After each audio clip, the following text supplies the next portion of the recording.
Every time you fire off a question to a chatbot, you're interacting with the cloud, right? Well, let's dive right into this fascinating explainer on the massive, hidden environmental footprint of artificial intelligence. We hear it all the time how AI is supposedly going to solve the climate crisis, optimize our power grids, and discover all these new sustainable materials. But there is a massive gap between this sleek, green narrative we're being sold and the actual, physical reality of what it takes to power these systems.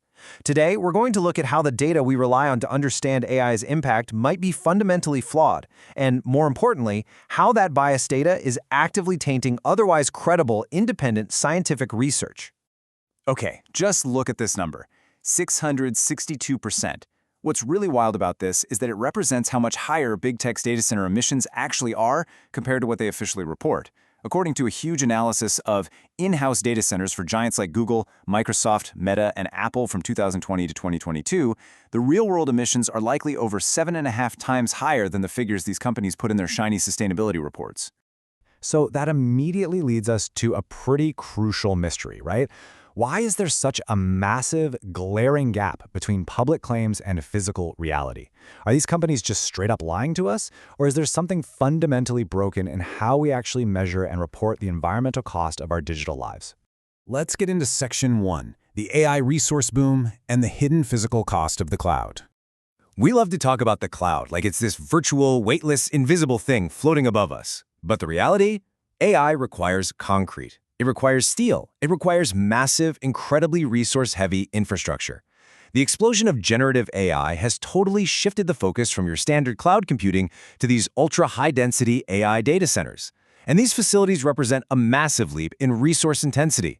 They're demanding power and water at scales that are literally pushing regional utility grids to the absolute brink. And this really illustrates the problem perfectly. If you look at what goes into a single 200-megawatt data center, we're talking about 1 million square feet. That requires up to 500,000 cubic meters of concrete and 75 million kilograms of structural steel.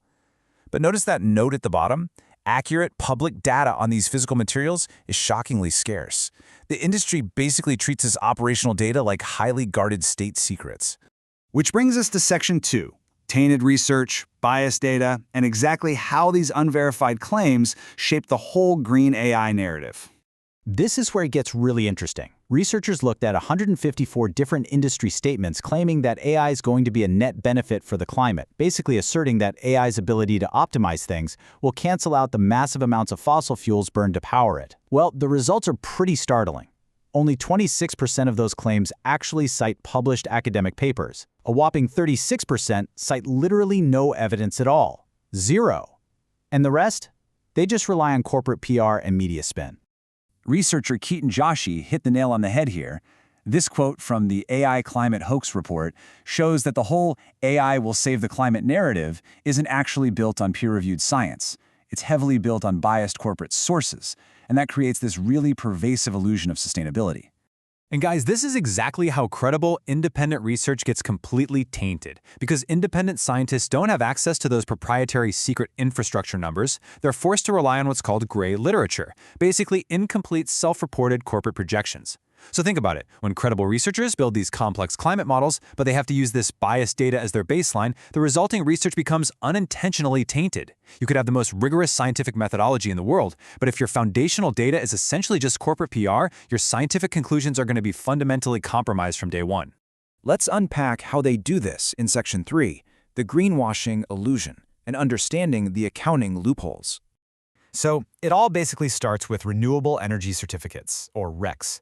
These allow a company to literally purchase the greenness of energy that was generated miles, sometimes an ocean away.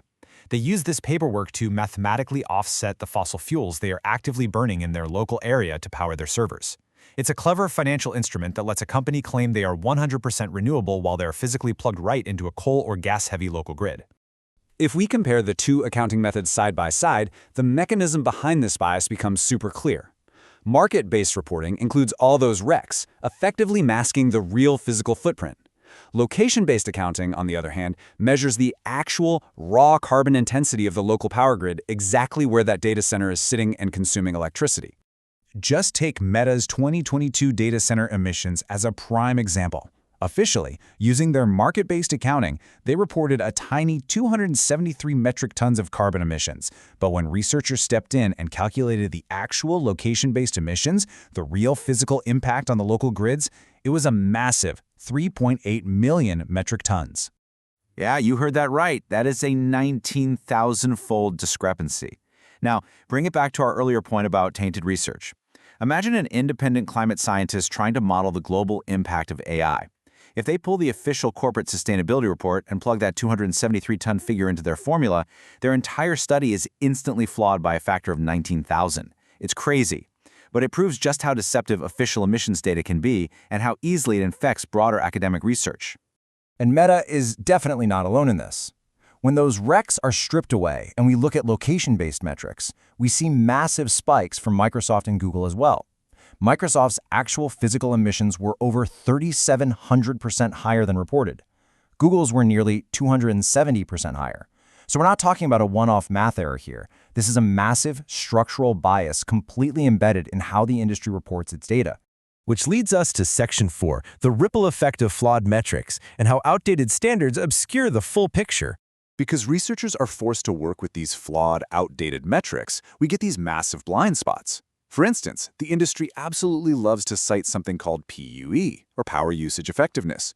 But PUE only measures facility overhead, like cooling and lights. It completely ignores the energy consumed by the actual IT stack itself, which is where the vast majority of the power is going. On top of that, up to 5 million tons of projected e-waste from rapidly obsolete AI hardware goes largely untracked. And Scope 3 emissions, which is the environmental cost of actually mining the materials and manufacturing these chips, well, experts literally call that a hugely uncertain mess. Oh, and you'll constantly hear industry reports claim that AI will become more sustainable as the hardware gets more efficient. But they are completely ignoring the Jevons paradox. In economics, the Jevons paradox basically says that as a technology becomes more efficient, it gets cheaper and more useful. So what happens? People use way more of it, triggering a massive increase in overall consumption. Making an AI chip 20% more efficient doesn't reduce total energy use, it just means a company will buy thousands more of them, expanding their total footprint even further. All right, bringing it home with Section 5, the push for transparency and establishing standards we can actually trust. So, what is the path forward here? Well, as this report excerpt highlights, transparency is absolutely critical. Without access to real, granular operational data, like per inference energy use, real-time power draw, actual water consumption, scientists are completely operating in the dark. We simply cannot optimize, regulate, or research what we aren't allowed to accurately measure. To fix this, experts are throwing their weight behind robust new frameworks like the AI Lifecycle Environmental Score, or ALES. Instead of fragmented, easily manipulated metrics, ALES would mandate transparent, location-based reporting. It integrates the whole life cycle: energy, water, and e-waste. It even weights these metrics by regional scarcity, because, let's be real, using 1 million gallons of water in the rainy Pacific Northwest is very different from draining it from drought-stricken Arizona. And crucially, it mandates multi-year projections to force companies to be honest about their scaling plans. Which really just leaves us with one massive, lingering question to consider. As AI continues to rapidly expand into literally every aspect of our lives, promising to be the ultimate optimization engine for humanity, can we truly trust AI to solve the climate crisis if we can't even trust the data about its own environmental footprint? Next time you fire up an AI tool, just remember the immense physical world working overtime to power it. Thanks so much for joining me on this explainer, and I hope it gives you a much clearer lens through which to view the physical reality of the cloud.